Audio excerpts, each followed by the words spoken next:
So at times I get the question, what's the difference between personal wealth and business wealth? And when you think about personal wealth, obviously you're thinking about cash that may be in checking accounts or savings accounts, what you have in retirement accounts, maybe other investment portfolios with financial advisors. Well, the business owner has a very different set of circumstances in terms of what their financial picture looks like. And when you think about business wealth, you're typically thinking about just the strength of the company and the segment that they serve. You're thinking about strength of earnings, large working capital lines to purchase inventory. You're thinking about how you're taking share in the marketplace against competitors.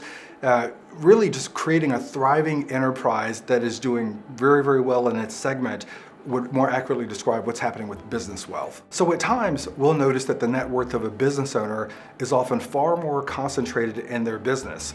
And when we see that, that typically requires a different level of financial planning to meet their needs. You're typically talking about more complex layers in the business. You're talking about having to dig deeper to understand what is the actual cash flow, how is the business doing, and then also we combine that with what you see on the personal side of a client's financial picture, and that could be totally different. On that side, you may be looking at what's in checking and savings accounts, retirement accounts, 529 plans for kids. It's really the art and science of how you marry those two together to try to find the best way to serve those clients and address both of those complexities.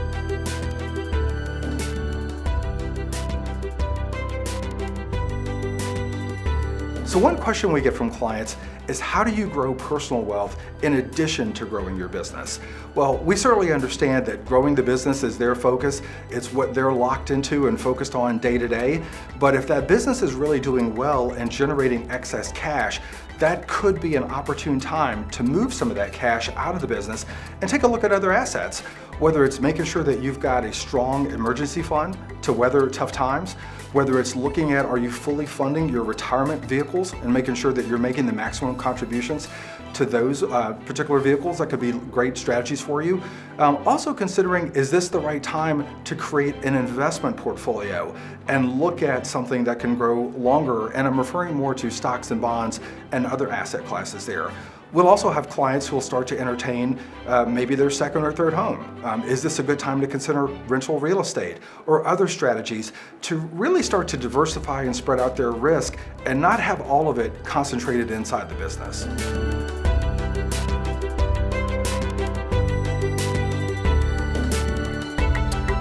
So here at Regions, I'd like to talk for a minute just about how we manage a client's personal wealth, but also serve them on the business side. And really, that would be how we marry our private wealth management teams together with our commercial bankers.